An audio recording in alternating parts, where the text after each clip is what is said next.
Bueno, punto final entonces para un dólar libre que venía en caída. Hoy subió 13 pesos en un contexto político que se conoció la renuncia de la ministra de Hábitat y Vivienda y su reemplazo por el intendente Ferraresi. Y todo esto también en el contexto de la visita del Fondo Monetario Internacional. Va a haber que evaluar y ver cuáles son las negociaciones que está teniendo el Fondo Monetario Internacional con el gobierno, pero también articulándose con otro tipo de organismos dentro del país. En paralelo a esto, el avance de la vacuna, que sigue siendo noticia y análisis principalmente porque ya varias de ellas vienen presentando avances, no solamente la efectividad de Pfizer, sino por ejemplo también la Sputnik V, la vacuna rusa, conocida como la vacuna rusa, que también presenta un 92% de efectividad. Detrás de eso, cada una de las vacunas que se vienen realizando fueron anunciando que tienen resultados positivos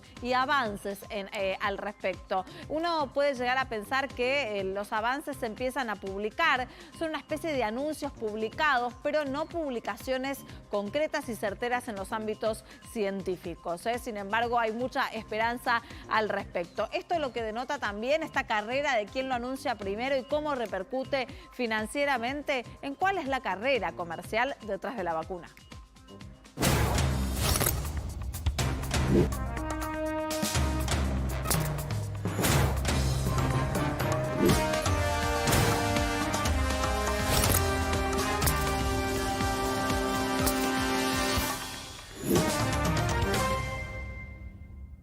Ya estamos con todo el equipo de Hoy Nos Toca. Yo le había pedido a la producción que ponga esa canción que dice todo concluye al fin, nada puede escapar. Bueno, el dólar blue evidentemente no pudo escapar, no siguió con su curva descendente y picó en punta 13 pesos de una. Yo la verdad no lo pensé que iba a ser así, fue bastante gradual dentro de todo el descenso, Facu. Sí, me van a volver loco, digamos. ¿Por qué? Porque primero subía, después tuvimos un veranito, un par de semanas donde el dólar bajaba y ahora vuelve a dispararse. Lo cierto es que golondrina no hace verano. Me parece que efectivamente este aumento es algo circunstancial. Hay algunas razones, los economistas dieron sus explicaciones el día de hoy de por qué esta suba repentina después de más de 2 semanas de baja de la divisa norteamericana y tiene que ver en parte, por ejemplo, con una menor oferta y ante una demanda sostenida en este pequeño mercado, hay que decirlo, de un par de millones de dólares por día en la ciudad de Buenos Aires, hace que se dispare nuevamente en este contexto, en el marco de las negociaciones con el Fondo Monetario Internacional y los problemas estructurales que arrastra la Argentina que no fueron resueltos en las últimas semanas. Es importante tener en cuenta el contexto de la visita del fondo por las negociaciones que va teniendo y las reuniones que va teniendo también el Fondo Monetario Internacional. Habría que ver después si trascienden mejor cuáles son los requisitos que viene pidiendo y cómo van a seguir las negociaciones con el gobierno. Por lo pronto, el contexto también habla de si esta suba del dólar del día de hoy tiene que ver con una movida cambiaria o con el contexto del Fondo Monetario alrededor, de tenerlo en cuenta en ese sentido. Exactamente, bueno, por eso mismo lo aclaraba.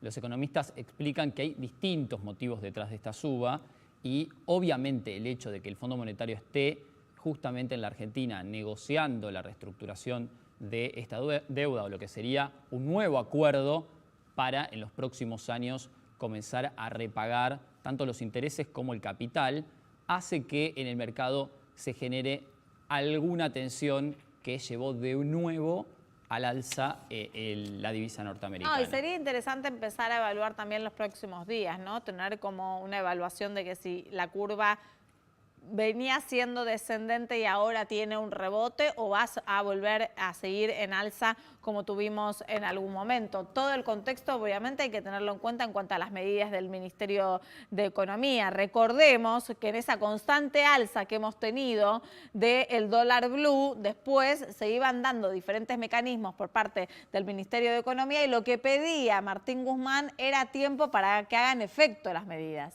No, obviamente, él pedía tiempo, la confianza es otra cosa, es lo que siempre nos marcan todos los economistas, claro. Por lo cual cada vez que un funcionario dice no compren dólares o aguántennos o tengan tiempo o van a perder o todas esas cosas, hace que se genere el efecto inverso. Evidentemente las medidas tuvieron efecto, surgieron efecto, el bono fue tentador, obviamente es patear el problema para más adelante porque en algún momento el bono se va a tener que pagar, pero generó esta calma. Y también está la cuestión de la percepción de subida, ¿no? O sea, si estaba a 5 pesos y sube 50 centavos no se nota tanto.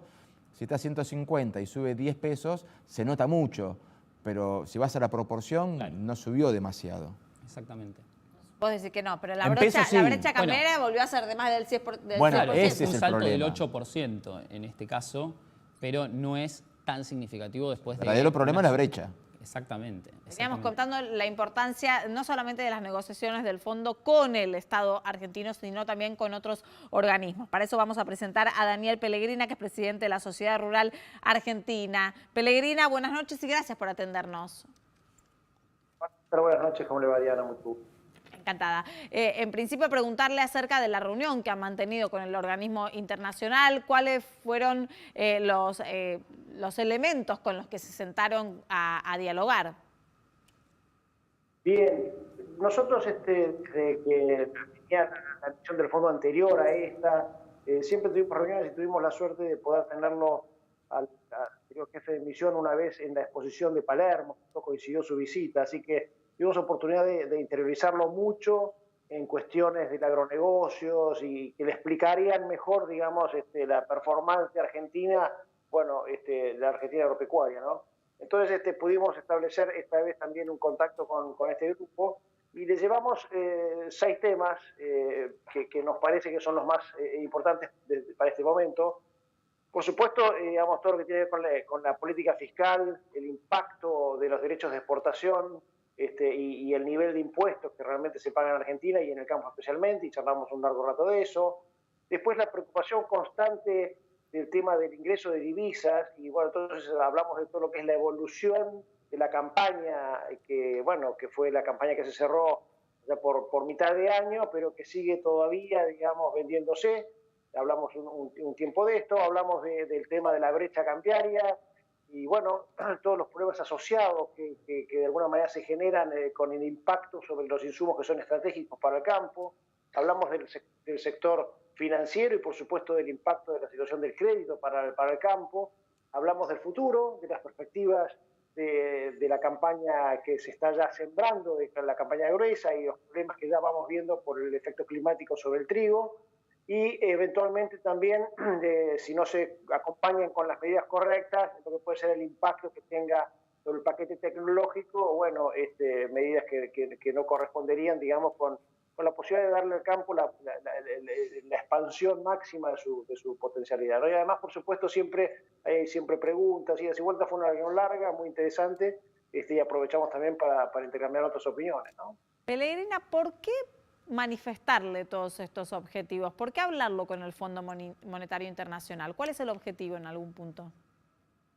Mire, nosotros lo que queremos es que por lo menos quienes están a nivel de las decisiones, digamos en este caso, un organismo internacional muy importante, y lo que, digamos, su objetivo es ayudar a los países, bueno, que entiendan de alguna manera cuestiones más específicas de los países, en este caso de la Argentina agropecuaria, y especialmente, digamos, tratar siempre de despejar un problema que es constante, ¿no? Que bueno, siempre viene como que la receta del fondo es aplicar derechos de exportación, es aplicar más impuestos al campo. Entonces, de esa naturaleza siempre nos parece bien explicarles cuál es el nivel impositivo que tenemos hoy, qué pasaría si hay un cambio, digamos, en el esquema digamos, de financiamiento del Estado, que en vez de ser por vía de los derechos de exportación, algo inconcebible en un país que necesita de alguna manera imperiosamente aumentar sus exportaciones y generar competitividad externa para poder, digamos, bueno, tener, digamos, la captura de esos mercados que son tan difíciles a veces y que es tan necesario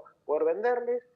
Bueno, entender que si hay un cambio en ese sentido y agrandamos la torta y capturamos sobre una base imponible más amplia, con impuestos de alguna manera menos regresivos, bueno, digamos, el Estado va a poder financiarse y de alguna manera vamos a poder crecer todos mucho más, especialmente todo el interior de Argentina, bueno, con todo el efecto multiplicador que se genera atrás de la actividad agropecuaria, ¿no? Y todo eso es lo que me parece que es importante que lo tengan claro, quienes tienen decisiones, digamos, sobre los países. Ahora resta saber también qué le contestaron los del Fondo Internacional, el Fondo Monetario Internacional, ¿no? ¿Cuál fue la contestación? No, usted sabe que ellos básicamente anotan mucho, preguntan y son bastante escuetos a la hora de comentar, porque bueno, evidentemente, digamos, bueno, tienen un rol especialmente a nivel de lo que son los gobiernos muy importante, así que no tenemos muchas definiciones, pero digamos, habitualmente ellos asienten, entienden, preguntan y bueno, y sí, por supuesto, intercambiamos la delicada situación que está atravesando Argentina, digamos, cuáles son los problemas de alguna manera que arrastramos de la historia económica reciente y cuáles son los problemas que se han generado nuevos por efecto de la pandemia y de las cuarentenas, ¿no? Y ahí, digamos, hablamos largo que a nuestro criterio, bueno, la falta de moneda, la falta, digamos, de una referencia sólida a la hora de resguardar el valor de los productos y de los activos, es una cuestión que hay que abordar imperiosamente, ¿no? Y para eso, digamos, claro, coincidimos en que sería importante, bueno, un gran consenso de todas las esferas políticas y económicas y sociales de Argentina para ponernos un plan de largo plazo que de alguna manera podamos erradicar este problema de la falta de moneda y de la inflación que tanto mal nos trae, ¿no? Sí, Pellegrina, a contramarcha de lo que ustedes le acaban de proponer al Fondo Monetario Internacional, ¿temen que pueda haber una nueva suba en las retenciones con respecto a la soja, sobre todo que volvió a máximos en 4 años en Chicago, superó los $400 y obviamente todos sabemos las necesidades que tiene el Estado Nacional justamente para achicar el déficit? ¿Temen una nueva suba? Mire, ese temor por supuesto que siempre lo tenemos, aunque tendrían que hacer una pasada por el Congreso para eso, ¿no? Porque hoy la delegación de facultades que ha dado el Congreso está al máximo, es decir, el Congreso facultó un presupuesto hasta el 33% y hoy la soja, bueno, tenemos esta baja parcial y realmente, digamos, ese parche que intentaron hacer para capturar más dólares, que bueno, ahora en enero ya va a estar nuevamente en 33% el derecho de exportación para los productores, así que tendría que hacer un pasaje por el Congreso y verdaderamente, bueno, hay que entender también cuál es el tipo de cambio que recibimos nosotros al margen de este aumento de precios que está habiendo en el mundo por un problema climático, que nosotros también lo padecemos, guarda, ¿no? Porque, para que ustedes entiendan, el trigo, cuando se sembró, una campaña muy importante de trigo, la expectativa de cosecha era alrededor de 21 millones de toneladas. Y hoy, digamos, estamos ya, digamos, con una posibilidad de arañar los 16 millones de toneladas. Entonces, en estos 2-3 meses que han transcurrido de seca hemos perdido ese volumen importante de cosecha. Ya tenemos una afectación sobre la siembra de soja por los problemas de la sequía y de maíz, de manera que, digamos, estamos haciendo cuentas en el aire, ¿no? Entonces aumenta el precio pero bajan las cantidades y bajan fuertemente las cantidades, ¿no? Entonces hay que tener un poquito de cuidado, amén de que, bueno, ustedes recuerden que con este derecho de exportación del 33%, nuestro valor de tipo de cambio es de 50 y poquitos pesos por dólar, ¿no? Cuando otro de los temas que abordamos con el fondo fue esta brecha cambiaria nos lleva a nuestros insumos a los valores que van tendiendo hacia el contado con liqui. Entonces, verdaderamente, ese desfasaje que se produce en las cuentas hacen que, bueno, especialmente los productores digamos, porque tienen suelos menos ricos, son menos eficientes por la distancia también que tienen hacia los puertos y demás, bueno, tengan realmente problemas serios de rentabilidad. Nico. Sí, ¿cómo le va, Pellegrina?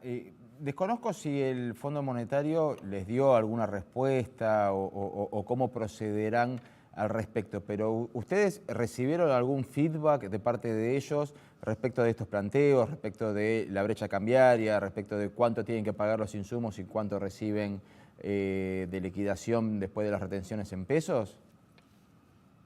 No, un feedback que no recibimos, insisto, ellos preguntan, escriben, digamos, preguntan cómo ha sido la historia. Nosotros llevamos una cantidad de trabajos y de gráficos que bueno, muestran esto, ¿no? Cuando hay una brecha tan amplia como la que tenemos hoy en los tipos de cambio, naturalmente los precios de los insumos tienden a crecer mucho y eso, digamos, está demostrado. Entonces, hablamos de estas cuestiones, ¿no? Pero no, feedback, realmente tampoco nosotros lo vamos a buscar, ¿no? Entendemos que digamos, hay todo un programa que se tiene que generar con el gobierno y nosotros lo que hacemos es aclarar cuestiones según nuestra mirada, ¿no?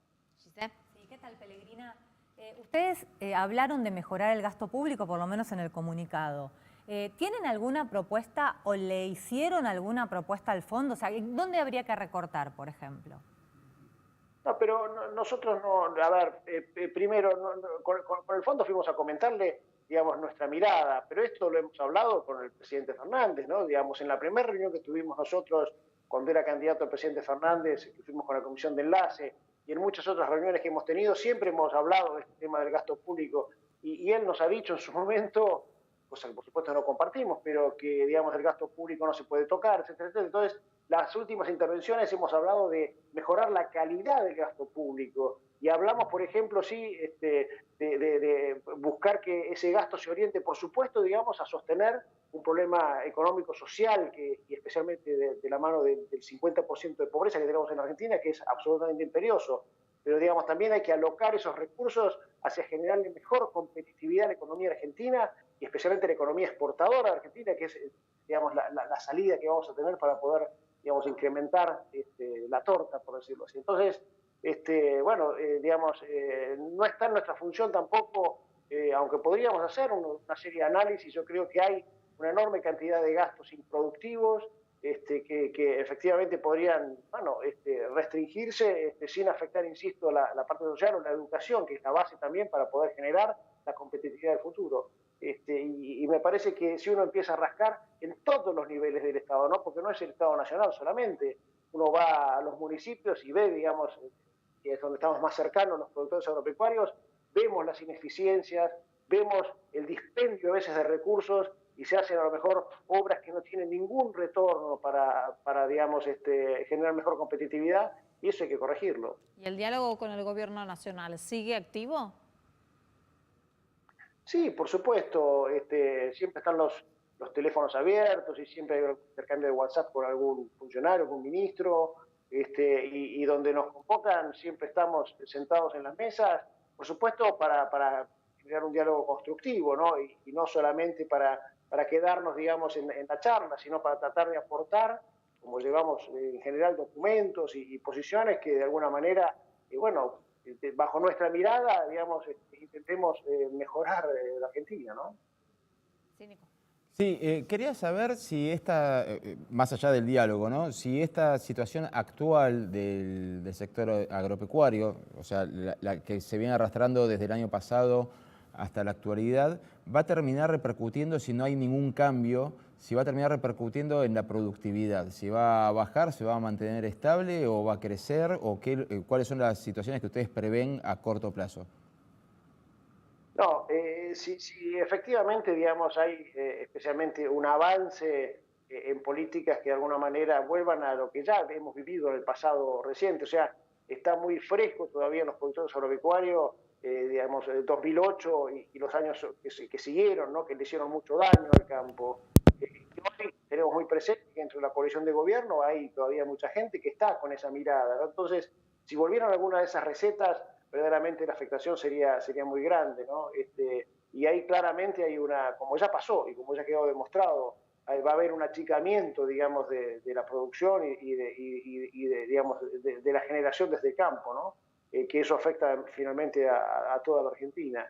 Así que por eso, digamos, es el énfasis que le ponemos en tratar de proactivamente tener una agenda correcta, que se saque ese freno de mano muchas veces que se le pone al campo para que pueda expandirse. El campo puede todavía dar mucho más y de eso hablamos con el fondo, especialmente si hubieran las inversiones, también hablamos de esto con el fondo, y ahí sí tiene un rol importante, ¿no? Porque, digamos, estas inversiones de fondo que tienen que ver, por ejemplo, con el manejo del agua en Argentina, un recurso que es abundante pero que se desperdicia. Si nosotros pudiéramos tener un muchísimo mejor uso de esa agua, tanto en los excesos como cuando falta, podríamos prácticamente duplicar el área, digamos, potencial de cosechas de la Argentina, ¿no? Con lo que podríamos tener casi otra pampa húmeda.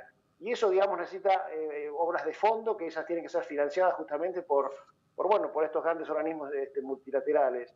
Así que verdaderamente somos con una mirada muy esperanzada y positiva en la medida que las medidas sean correctas, y bueno, y vengan las soluciones de fondo. Pacu, última pregunta. Sí, concretamente, Peregrina, y siguiendo con este análisis, concretamente en este año de gobierno, primer año de gobierno de Alberto Fernández, ¿hubo alguna medida que usted pueda resaltar que va en camino a potenciar la plataforma exportadora que es el campo?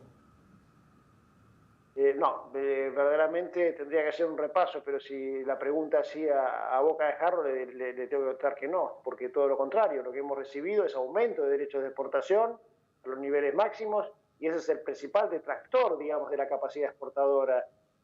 No hemos tenido avances, porque como lo hemos dicho ya públicamente también, vemos a veces un ministerio un poco empantanado, digamos, y que no podemos avanzar en cuestiones que también harían la competitividad micro, ¿no? Buscando a lo mejor más eficiencia en una cantidad de trámites y en una cantidad de cosas, y eso no hemos avanzado tampoco prácticamente nada.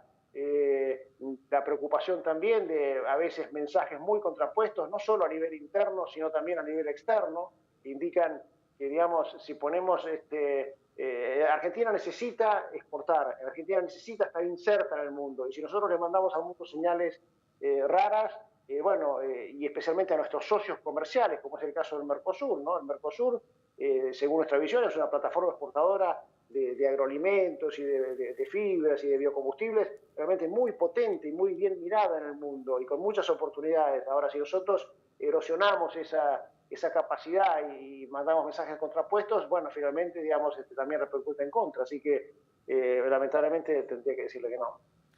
Peregrina, buenas noches, gracias por atendernos.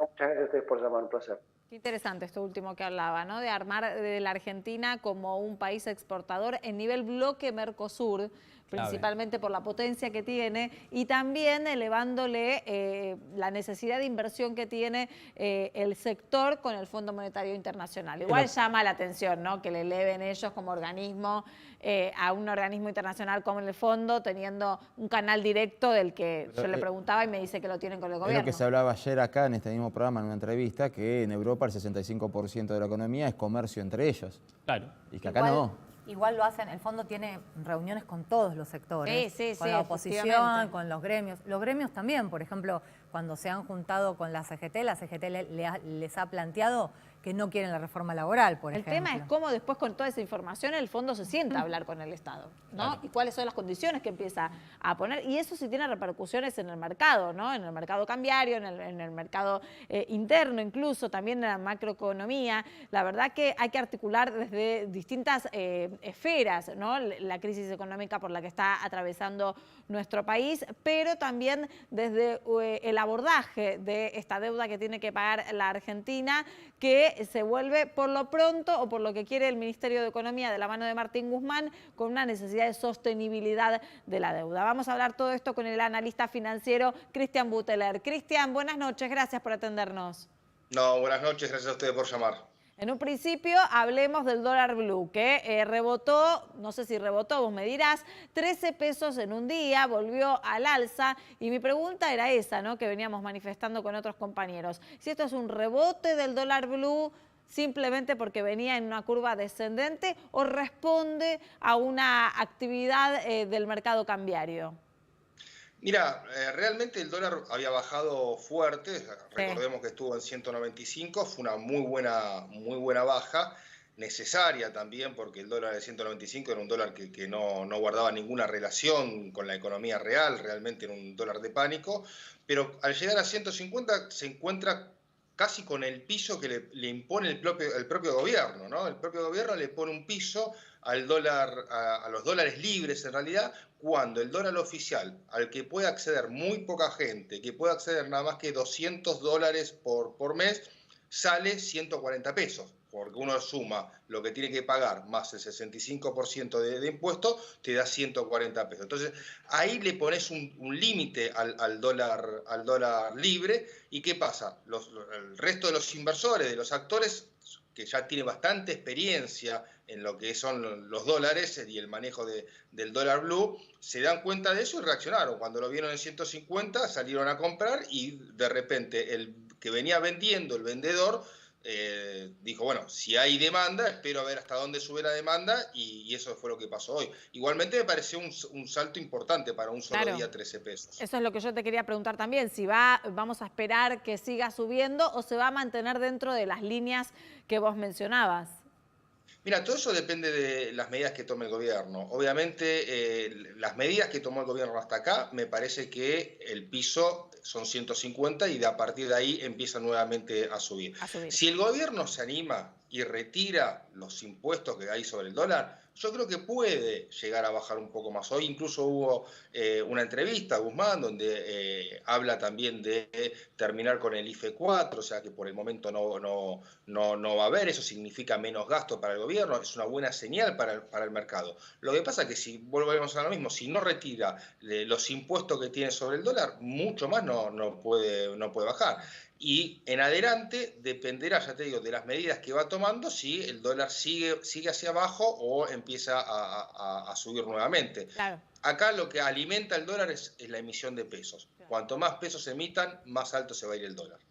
Sí, Cristian, devaluar es una mala palabra para el gobierno. Sin embargo, esto que mencionás de retirar los impuestos y quizás ajustar al alza 10, 15%, elevar el precio del tipo de cambio oficial, ¿puede terminar de reducir considerablemente la brecha o lograr una verdadera caída de esta famosa brecha cambiaria? Yo creo que no debería devaluar el gobierno. El dólar no está atrasado, ¿sí? El dólar, vos le preguntás a un empresario y te dice, el dólar hoy no está atrasado. De hecho, lo único los que hizo bien el 84 gobierno pesos, los 84 exacto, pesos. los 84 pesos, que es el dólar con el cual se maneja el industrial, ¿no? Para vender afuera o para importar. Ese dólar no está atrasado, porque lo único que hizo bien este año el Banco Central fue precisamente intentar evitar que se atrase el dólar. ¿Cómo lo hizo? Devaluando, porque el dólar oficial todos los días se devalúa, el peso todos los días se devalúa un poco en el valor oficial. Todos los días vos ves al Banco Central moviendo hacia arriba el valor del dólar. Y este año, en lo que va del año, incluso ha subido un poco por encima de lo que fue la inflación. Entonces, el dólar oficial no está atrasado, ¿sí? Lo que acá tenemos fue una emisión de pesos descomunal, en parte para atender lo que fue el gasto COVID, y esos pesos que te sobran en la economía, obviamente, teniendo en cuenta nuestro pasado y sobre todo el pasado reciente, te presiona sobre el tipo de cambio. ¿Cómo estás, Cristian? ¿Cómo ves la misión del FMI en la Argentina desde el punto de vista financiero? O sea, se barajan un montón de posibilidades, pero la historia del FMI tampoco ayuda porque ha cambiado mucho en los últimos años en las pretensiones. Entonces, te traslado a vos la pregunta, ¿qué crees que pueda llegar a pedir el FMI a un gobierno con este signo político? Mira, lo que pide normalmente el FMI son planes ortodoxos, planes de ajuste, o sea, ir a un equilibrio fiscal, y la verdad viene bien, es algo que Argentina necesita porque cumple muy pocas veces. Hay que recordar que el acuerdo firmado con Macri, a los 2 meses, el primer acuerdo se cayó porque el gobierno no lo pudo cumplir y tuvo que armar un nuevo acuerdo. Entonces, probablemente lo que nos vaya a pedir es eso, ir a un equilibrio fiscal, ¿sí? Tener un poco más controlado lo que son los gastos principalmente, dado que no hay mucho más para apretar, digamos, al contribuyente hoy en día en el pago de impuestos, o sea que sí o sí tiene que esto regularse por el tema del gasto. Y hoy la realidad es que hoy tenés una baja del gasto si sacamos el COVID. ¿Por qué?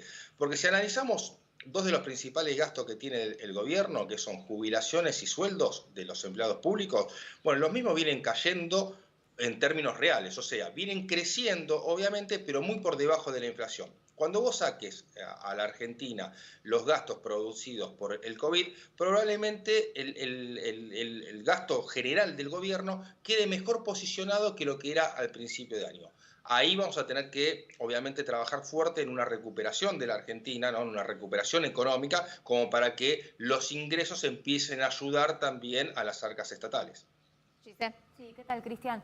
Bueno, los jubilados van a tener un nuevo ajuste, por lo menos hasta que el país crezca, ¿no? Y los sueldos le ganen a la inflación, que es la nueva fórmula que se propone. La pregunta es, ¿cómo se puede hacer para que el sistema sea sustentable? Porque la excusa de todos los gobiernos para cambiar las fórmulas es siempre que el sistema no es sustentable y justo cuando los jubilados tienen que disfrutar de las mieles de la fórmula, la cambian. Sí, eso es verdad. Yo creo que un sistema como al cual se quiere ir, donde 50% es por la recaudación y 50% es por los salarios, le daría el año que viene, en principio, un resultado positivo a los jubilados. ¿Por qué te digo en principio? Porque obviamente todos estamos calculando que vacuna mediante, el tema COVID va a empezar a aflojar y en el 2021 va a ser realmente mucho menor el daño. Y ahí vos vas a tener un rebote de la economía. Ese rebote de la economía te va a traer, por lo tanto, más recaudación. Y por el otro lado, los salarios reales vienen perdiendo hace 3 años. ¿Sí? El año que viene es un año electoral, motivo por el cual seguramente también tengas alguna recomposición salarial en términos reales. Creo que con las dos opciones te va a dar que al final del 2021 seguramente el jubilado va a poder llegar a tener, por lo menos el año que viene, un ingreso superior al de la inflación.